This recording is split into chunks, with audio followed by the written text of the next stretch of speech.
Hello, my loves. I'm going to read A Pocket for Corduroy.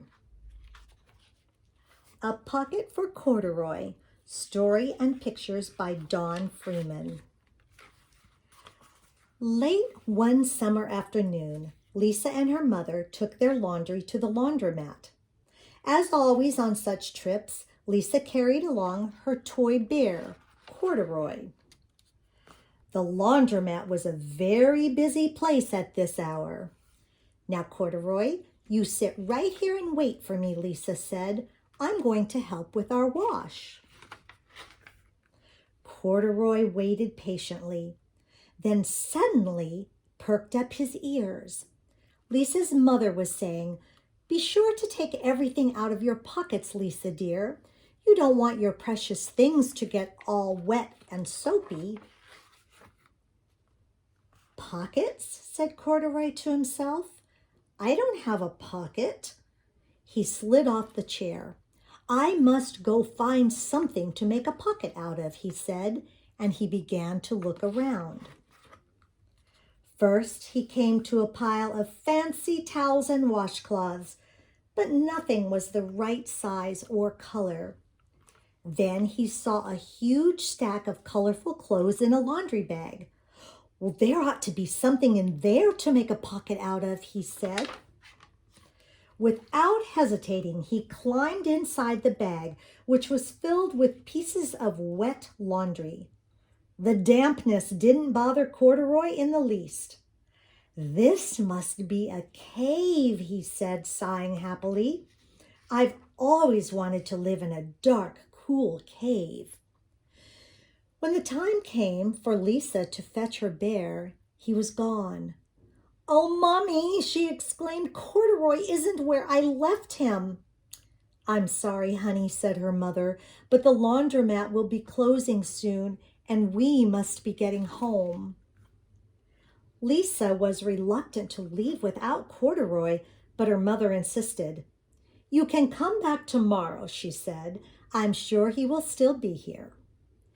As they left, a young man wearing an artist's beret was taking his wet laundry out of a bag, the very bag Corduroy had discovered.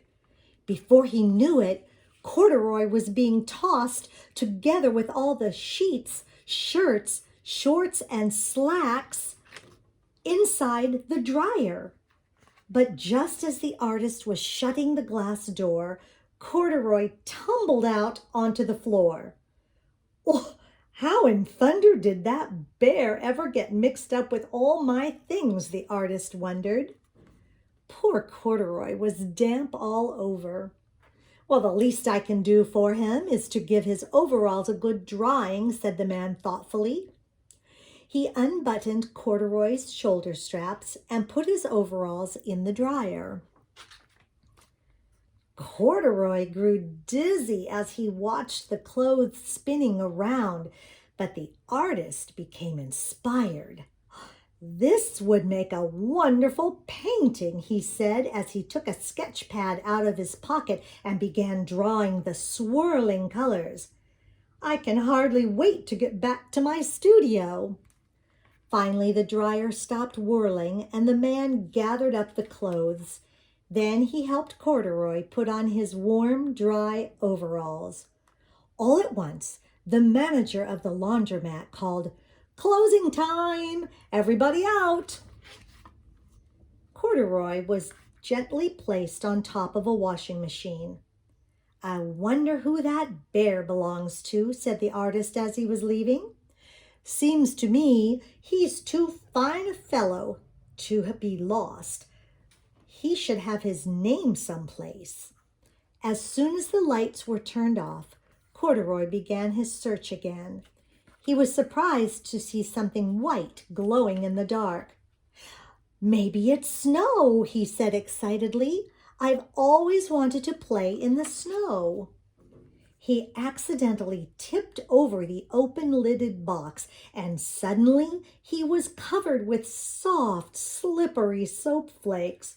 Gradually, Corduroy began to slip and slide. Oh, what fun, he said with a smile. I've always wanted to ski down a steep mountainside.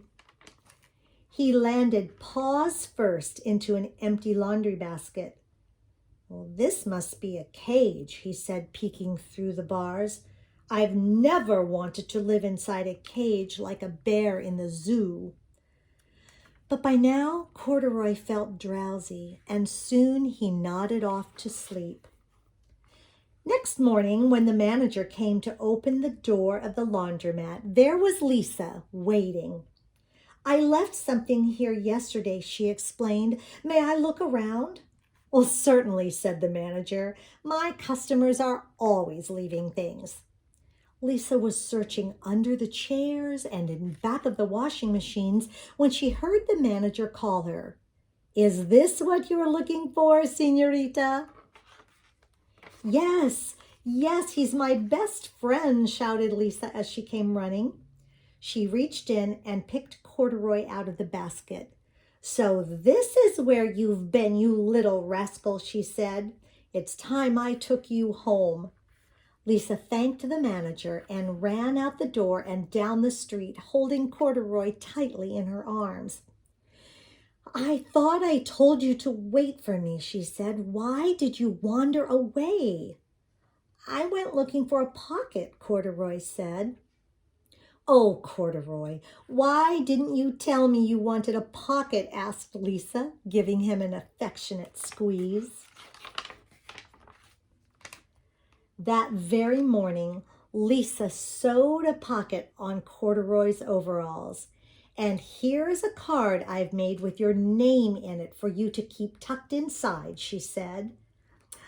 I've always wanted a purple pocket with my name tucked inside, said Corduroy, as he and Lisa nuzzled noses. The end. Such a good story. I love you.